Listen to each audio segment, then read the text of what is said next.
Darwin Núñez pode virar reforço do Flamengo?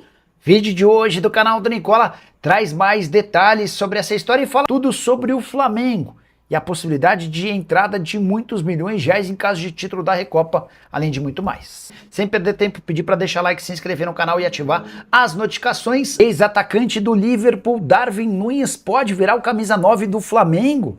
Vários setoristas rubro-negros têm afirmado que o clube já iniciou tratativas com o uruguaio e também com o Al Hilal. A situação do Darwin Núñez por lá é bem complicada. Ele acabou excluído do Campeonato Saudita depois da chegada do Karim Benzema. O Darwin Núñez ficou tão incomodado que fez 2 gols em um jogo recente da Champions Asiática e na comemoração dos gols resolveu encarar o dono do Al Hilal, que estava lá no estádio. A situação ficou ainda mais complicada para ele e é natural que o Darwin Núñez acabe saindo. Até porque, se ficar no Al Hilal, sua preparação para a Copa do Mundo pela seleção uruguaia vai ser toda prejudicada. Ele pode fazer daqui até a metade do ano, no máximo 5 partidas. Então, pro Darwin Núñez, uma saída seria interessante. Restam pouquíssimos mercados abertos. Futebol brasileiro e a Major League Soccer nos Estados Unidos talvez fossem as duas melhores alternativas.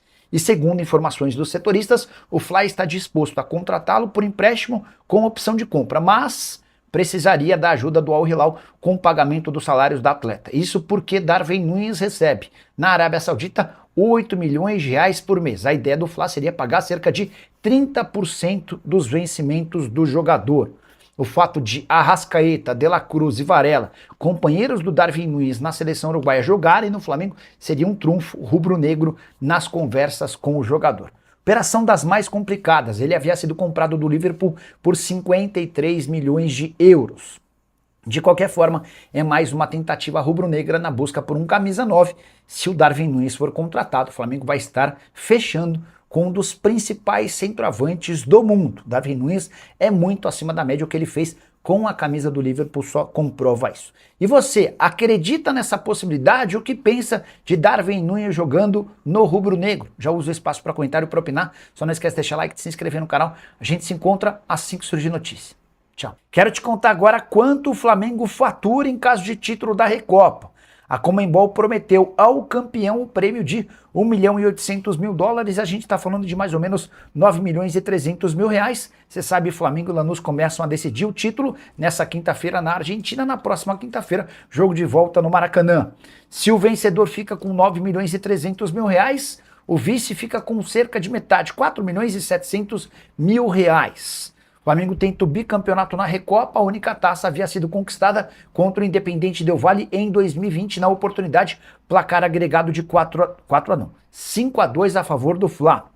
Flamengo que jogou uma outra decisão de Recopa e acabou ficando com o vice-campeonato, perdendo para o mesmo Independiente Del Valle. Só para completar, registrar que o Lanús vem de 3 jogos sem vitória no campeonato argentino e não terá seu centroavante titular, Marcelino Moreno, que é tratado como o grande craque do time, não enfrentou o Independiente no final de semana, sentindo problemas no pé e ainda é dúvida para a partida dessa quinta-feira. Gabriel de Carvalho. Gabriel de Joinville, quem é o zagueiro do Flamengo que o Corinthians fechou? Zagueiro do Flamengo contratado pelo Corinthians? Vou atrás dessa história, não tenho nenhuma informação nesse sentido. Vou até buscar para ver se alguém já postou algo sobre o tema. Zagueiro, Flamengo, Corinthians. Que eu tenho algumas novidades sobre o Corinthians. O Corinthians conseguiu hoje... aqui, ó. Exclusivo, notícia do Flazoeiro. O Flamengo acertou a saída do zagueiro Iago Melo, do Sub-20, para o Corinthians. Iago foi, por um período, capitão da geração 2007 do Flamengo.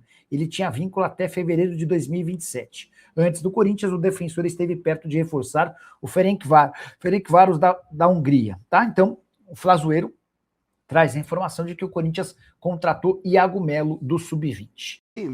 Decepcionou no Brasileiro, decepcionou, né? Mesmo com a vitória sobre o Vitória, o triunfo sobre o Vitória, acho que o Flamengo foi muito abaixo, contra o Corinthians foi muito abaixo, e à medida que o tempo vai passando e as atuações seguem nesse nível, eu acho que, obviamente, a cobrança vai ser maior. E acho que hoje a gente tem coisas específicas para discutir, né? A escalação inicial, claro que o Felipe Luiz vai falar, vai explicar, então acho que a gente tem coisas para discutir. Eu prefiro certas coisas discutir depois de ouvir o Felipe Luiz justamente porque se trata de um começo de temporada e ninguém aqui, eu imagino, pelo menos nessa mesa, vai pedir fora Felipe Luiz, como a gente já está vendo um monte nos comentários, no chat. É uma loucura, é uma insanidade o que acontece no futebol brasileiro, em todos os clubes, o tempo todo. Mas, enfim, é assim, é o nosso jeitinho, é a nossa cultura, é assim que nossa a banda loucura, toca. loucura, é a nossa loucura. É. Mas, enfim, que foi ruim mesmo, e acho que o Flamengo está devendo demais nessa temporada. E, assim,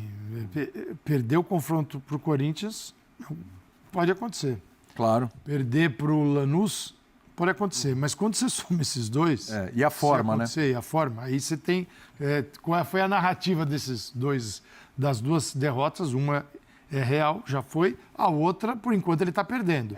Tem que reverter no Maracanã. Você destacou uma coisa interessante para passar para o Zupa durante a transmissão, que você falou, o Flamengo pode mudar muito, né, o seu time e ganhar fisicamente. Então, se o problema é físico, se o problema é uma temporada que está começando, você tem pelo menos a vantagem de poder, nos 45 minutos finais, ou que seja, como fez o Felipe Luiz, na meia hora final, mudar tudo, né, do ponto de vista físico e ganhar um gás, enquanto o outro time é um time muito limitado nesse aspecto, né, que tem 11 peças ali quase que contadinhas. Então, esse deveria ser o seu momento da vantagem física, ainda que, de maneira geral, na temporada o Flamengo esteja em desvantagem física. E a gente não viu isso em momento algum, né? Verdade. Começo de ano, a lá Vitor Pereira, hein?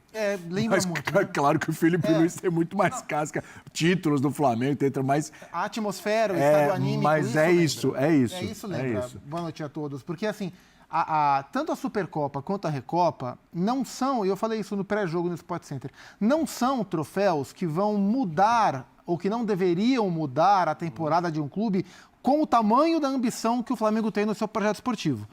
Até na época eu falava, a Supercopa para o Corinthians tem um valor. Hoje, para o Flamengo tem outro valor, ela é bem menos importante. Então, assim, não são os troféus mais importantes da temporada. O problema é que se você já perdeu. Se por um acaso você perde o outro, com o nível de desempenho que o Flamengo teve nessas derrotas, né? Porque tem momentos em que você perde, mas você vê coisa acontecendo. Quando você perde jogando mal, como o Flamengo vem jogando sistematicamente, o Flamengo está a 90 minutos, se não conseguir reverter o placar na semana que vem, de chamar para si uma crise no momento do ano que não deveria passar perto disso. E esse é um problema, já vai começar o ano de maneira muito tumultuada. De tudo que a gente viu hoje, me chamou muito a atenção a inoperância, a quase nulidade ofensiva, de agressividade no Flamengo. O Calçade falava isso durante o jogo da posse de bola, ela flutuou entre 65 e 70 para o Flamengo quase que o jogo inteiro. Como é que... Então o Flamengo controlou territorialmente o jogo durante quase todo o tempo. E uma finalização. Mas em nenhum momento um time que controlou o jogo, controlou a posse, que teve 70 de posse, ele não mereceu e nem esteve perto de ganhar o jogo. Eu acho que isso é o mais alarmante. Acho que isso passa pela escalação. Acho que dentro desse problema, o time que o Felipe colocou a campo, a escolha que o Felipe fez, deixou o Flamengo mais longe de vencer o jogo. Ficou muito nítido no primeiro tempo que não tinha profundidade o ataque do Flamengo. E assim que o Pedro entra no lugar do Arrascaeta, primeira bola, pum, cruzamento, Pedro de cabeça, a bola vai para fora. Sim. É claro que o Pedro entrou e o Flamengo tomou o gol depois que o Pedro entrou. O Pedro não fez lá um grande jogo também. Junto com o Lino. Mas assim, um time como o Flamengo, que controla o jogo como controlou hoje, porque é da sua natureza, não conseguir agredir, assim, e aí você fica com o jogo solto. Até o momento do gol do Lanús, o Flamengo não merecia perder o jogo. Mas quando você não consegue merecer ganhar, o jogo está sempre vivo. E aí o Lanús é um time muito valente, bem trabalhado pelo Pellegrino, com as suas limitações, que buscou o seu centroavante o jogo inteiro, e numa dessa, em condição legal, ele fez o gol, e aí a partir daí o Flamengo se perdeu. Então, assim, um time desse chutar uma bola no gol em 90 minutos contra o Lanús, com todo respeito ao Lanús, que é um time muito valente, merece respeito, é pouco demais, cara. É pouco demais. Porque o Flamengo está num nível que ele tem que entender o nível de cobrança que ele tem também. Claro. Porque quando eu tenho, lá em cima. tenho o maior orçamento do futebol na América e bato no peito e falo para todo mundo, tem 1 bilhão.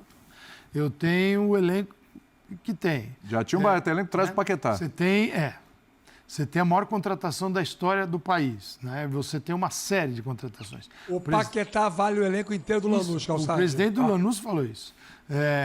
E então, o que acontece? Você traz para você traz assim para suas relações com seus torcedores, com o futebol, uma capacidade, uma responsabilidade que os jogadores precisam entender e ela tem que estar presente.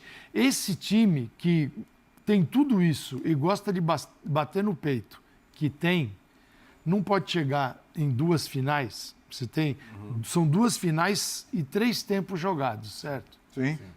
Não dá para jogar o que jogou até agora. Você tem que entender o seguinte, cara, a gente tem tudo e a gente tem tanta coisa que os outros não têm, que a gente dentro de campo tem que se virar e tem que se virar de jeito diferente. As desculpas que valem para o Lanús não valem para o Flamengo. As desculpas que valem para o São Paulo não valem para o Flamengo. Do Grêmio não vale para o Flamengo. Isso não é exigir ganhar o tempo inteiro. Não é. Não é só sobre o resultado. Comportamentos. A gente está falando de comportamentos. Cara, o Flamengo alcançou um tamanho que é dele, é próprio. E por méritos, né? Ninguém deu nada. Só que você tem que entender que Calçado, tem que estar dentro de campo tudo isso. O Flamengo não esconde que o objetivo dele é ser no Brasil o Bayern de Munique. Sim. Eu não estou nem aí para vocês. Eu quero ganhar tudo todo ano. Eu quero ser o mais poderoso. Dane-se a concorrência. Quero competir com os europeus nos mundiais que eu for isso. jogar. Minha competição está lá fora. Né? Então, assim, o ônus disso é que a sua cobrança vai ser de acordo.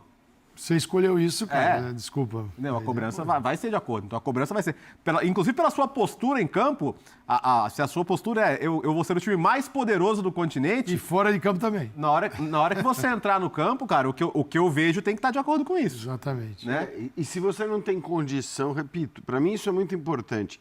Porque uma coisa você sabe que você vai ter que jogar o jogo inteiro, o tempo todo, numa rotação máxima e você não vai conseguir. Porque, de fato, o Flamengo começou depois dos outros.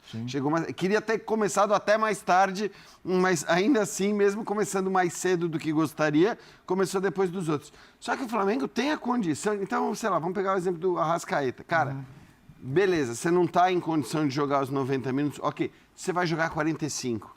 Mas nesses 45, por favor, rotação de final. Eu estou pegando o Arrascaeta porque foi um dos jogadores substituídos e a gente supõe que o Arrascaeta, quando é substituído, tem a ver com isso, né? É uma questão física. Então não é apontar o dedo para o Arrascaeta, que hoje foi mal, como acho que todo mundo foi mal. Mas eu acho que tem essa questão também de dizer, bom, beleza, você tem aqui alguns caras que não vão conseguir jogar numa alta rotação, que uma final, que uma decisão exigiria durante 90 minutos, tudo bem, pré-estabelece que eles não vão jogar esse tempo, mas exige que, no momento em que eles estiverem em campo, eles tenham aquela postura que o Calçade falou, que faltou.